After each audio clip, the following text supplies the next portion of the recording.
Today's video is brought to you by Vincero. Hey brother! Guys, remember Marvel movies? Or just going to the movies at all? Well, God willing, at some point we will get another Marvel movie, and it will be about Black Widow, aka Natasha Romanov. November 6th, huh? Yeah, well, we'll just see. Disney Plus. But let's be honest, after starring in 8 other MCU films, being one of the original Avengers and saving the world, nay, universe, on countless occasions, it is about time. I mean, why not? 'Cause she died? Right. Super duper emotional scene where Natasha sacrifices herself for the entire universe. So yeah, this is the first movie of Phase 4, and they're starting with a dead character? I mean, I don't know, it just feels like the stakes are really low on that one. Unless, of course, she's not dead, which, let's face it, of course she's not. Natasha is totally alive, and today we discuss how.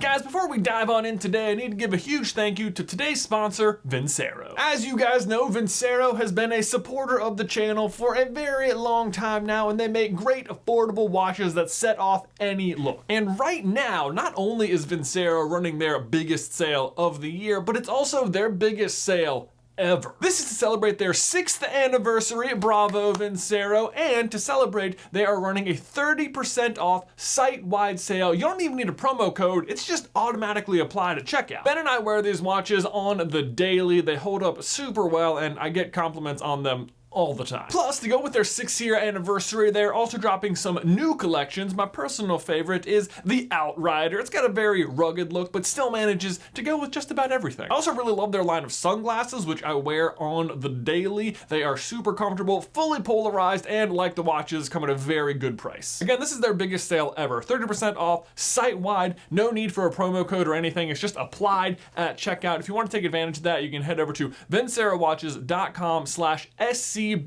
August. That is vincerowatches.com/SCB August. 30% off site-wide. Link is in the description down below. Okay, so I will be the first to admit that if indeed Natasha is alive, it certainly has its pros and cons. On the pro list, 1, she's not dead, so. But on the other hand, Natasha's death in Endgame is a really powerful scene, and if she's just somehow magically still alive, it might undermine her sacrifice. And like, I get it, this is a franchise where almost nobody is ever really dead, and yet some would argue that is the very reason she needs to stay dead. There have to be some real deaths, some real consequences to set the stakes, or else we'll just never ever trust an on-screen death when we see it. And honestly, this one seems pretty cut and dry. Like, Red Skull lays out the rules very plainly. In order to take the stone, you must lose that which you love. An everlasting exchange. Everlasting, as in forever, as in dead is dead. I mean, Clint gets it. It can't be undone. Or that's at least what the red floating guy had to say. Maybe you want to go talk to him, okay? Go grab your hammer and you go fly and you talk to him. Heck, even with all 6 Infinity Stones, which pretty much let you do anything, this is still outside the realm of anything. Like, Bruce actively tries to bring her back. You know, I tried. When I had the gauntlet, the stones, I really tried to bring her back. She seems pretty dead. It seems so straightforward, except Gamora. Gamora dies under the exact same circumstances, and yet she back. Well, maybe. They certainly can't seem to find her, and I'm not sure how she could have gotten off the planet because Thanos blew up the base and then Tony snapped away all the other ships, so where could she have even gone? Yes, it is a different version of Gamora, but you know, they have the time machine. They send Cap back. I'm just saying. No, I agree. That would be the most cop-out thing ever. And I don't think they would make an entire Black Widow movie just to tell that story. Instead, let me submit to you the idea that the real way that Natasha will be able to come back is by not having ever died in the first place. And don't get me wrong, somebody is dead. Clint got the Soul Stone because somebody sacrificed themselves. But if it wasn't Natasha, then who? Enter the Black Widow movie and the character Yelena Belova. Played by Florence Pugh, Yelena Belova has herself donned the mantle of Black Widow in the comics, and by all accounts in the movie looks to have grown up in the Red Room with Natasha. The Red Room is that creepy little girl espionage training facility that Natasha has flashbacks of during her mind trip in Age of Ultron. Based on what we've seen in the trailer so far, the two at least consider each other sisters. It's good to see you too, sis. Although I doubt they're biologically related, more like a foster sister type situation, I think. Not that foster home really seems like the right word for the Red Room. But nonetheless, we do see them sitting together all down at a dinner table, and Red Guardian states that it's nice to have the family back together again. Family. Back together again. And Yelena seems to possess nearly identical skills to Natasha. The two literally trade mirrored blows with each other, with the big difference between them seeming to just be that Yelena wears a white suit and has blonde hair. So, the theory is that at some point in Black Widow, Natasha and Yelena will swap faces, hair included, permanently. Which, yes, does have many ripple-off effects to the rest of the MCU that we will get to in a minute. But first, let's discuss just the likelihood of this happening. First off, Natasha wearing a different face?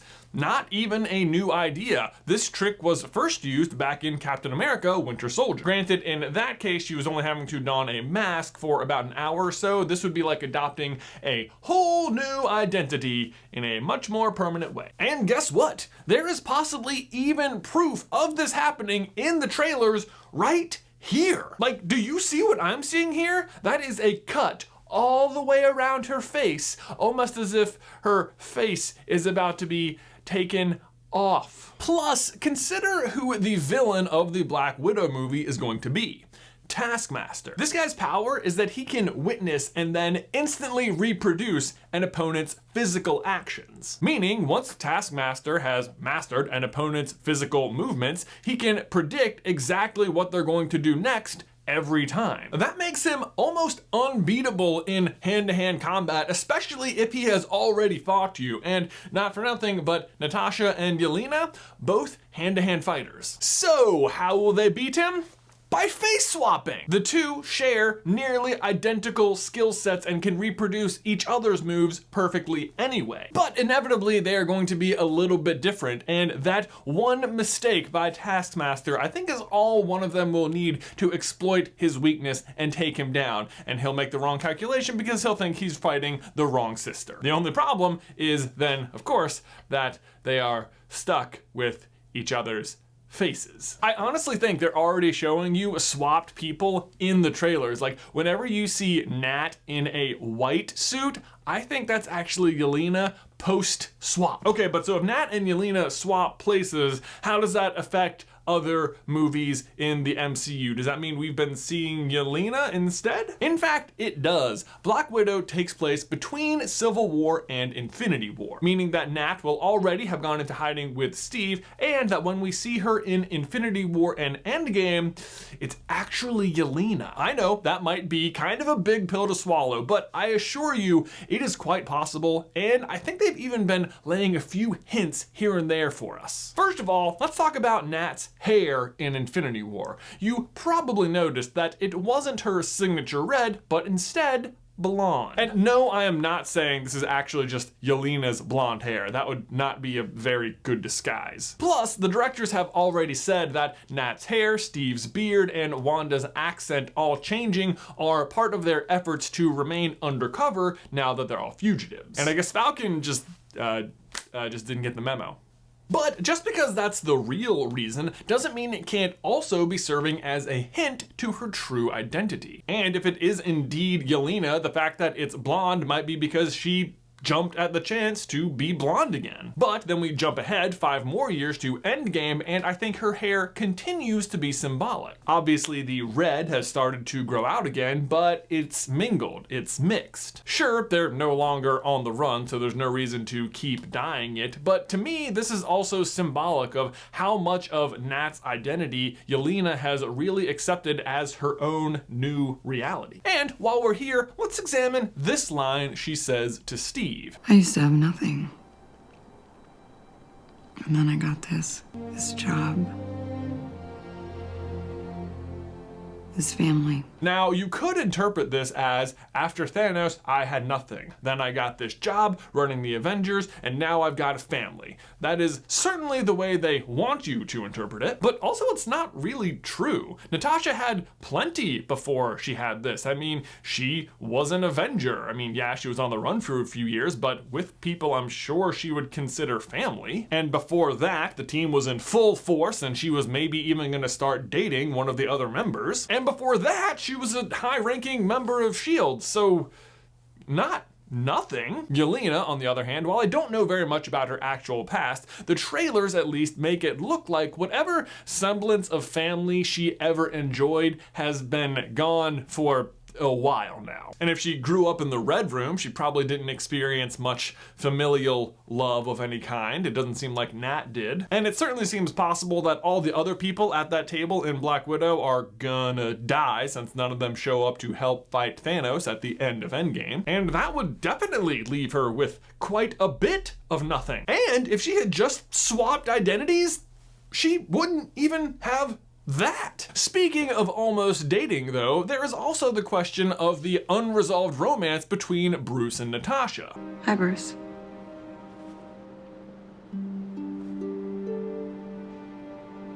Nat. In Ultron, this is very much in full swing, culminating with Nat kissing Bruce and then pushing him in a giant hole to force the Hulk out. Sure, you could argue when they finally reconnect, Thanos' attack on Earth is imminent and maybe it's not the appropriate time to romantically reconnect, but 5 years later, still nothing? Yeah. Still nothing. And that's despite a Natasha who is decisively lonely and a Bruce who is possibly still interested? Yes, a lot of very traumatic things happened during that time, but I don't know, it still just feels like a very weirdly abandoned plotline. But if it turns out that this wasn't actually Natasha, then yeah, I think that would still make sense. But Jay, how could Yelena even know who Bruce was or that him and Nat had a romance? He was off in space and that all happened before she even showed up. Good point, good point. But what you have to take into consideration is the kind of training they are getting at the Red Room. Taking on someone else's identity, pretending to be someone you're not, is exactly the sort of thing they are being trained to do. In fact, we see Nat doing a very similar thing at the beginning of Avengers 1. I need you to come in. Are you kidding? I'm working. Obviously, we don't know what happens in Black Widow yet, but if this theory is true, I think you just have to sort of take it for granted that there's going to be some really intensive trading of life stories so that they can pull this off. That said though, it's not even to say that they actually know all of their own past. For example, when Red Skull name drops Nat's father, she is taken aback because she doesn't know who that is. Because you know your daddy's name? I didn't. But that was actually sort of a weird point because even though she says she doesn't know who her dad was, Yelena and Nat could effectively have the same father, like not biologically, but maybe the same person who raised them, even if they didn't know who it was because they were like the secret leader of the Red Room or something. It doesn't seem like he has to say your biological father's name because he also says Gamora is the daughter of Thanos, so unless Gamora is actually the biological daughter of Thanos, well, full video by clicking the card. I will note though that Red Skull does call her Natasha. Natasha, daughter of Ivan. And it does seem like whatever magic he has would be able to detect this illusion, but I mean, she does adopt a new identity. She does change her name. This is who she is now. Her name is Natasha. So yeah, it's a little bit tricky, but I think it still works. The other question though is, if it is indeed Yelena who jumps off the cliff and sacrifices herself, then where is the real Natasha? And the answer is exactly where you'd expect, with Fury in his space base. In fact, this identity swap would tie in perfectly with how Fury is already running his own operation. I'm sure you will recall that in Far From Home, it is revealed that Talos has been posing as Fury on Earth, a trick we have no idea how long he's been pulling off. But do recall that he tells Captain Marvel this weird fact about himself. Toast is cut diagonally, I can't eat it. And yet, we see right here in Age of Ultron, Fury eating triangularly cut bread. What? It is extremely subtle, but do you know who I think picks up on it? One Natasha Romanov, because this would actually still be the real Natasha Prime in this scene. And I think she actually reveals to Fury/Talos that she knows it's not the real Fury by the end of Age of Ultron. Probably jumped out and swam to Fiji. Let's send a postcard. Wish you were here. Wish you were here is a common expression for any postcard, but it doesn't really make sense when she says it here. He'll send you a postcard. Wish you were here. Like, why is she saying that? Like, this is what he would write. Unless she is subtly letting imposter Fury know that she wishes the real Fury were here. Wish you were here. So here's the whole thing put together. In Age of Ultron, Nat realizes that the real Fury is MIA. In Black Widow, Nat and Yelena will switch places to defeat Taskmaster, but then are stuck with each other's faces. Yelena takes over Nat's old life because Fury needs the real Nat with him up on Space Base, which is totally gonna be Sword, by the way. Yelena then sacrifices herself for the Soul Stone, but Natasha Romanoff lives on, but now she looks like Florence Pugh. The character continues, the actress changes, and they've been laying crumbs the whole time.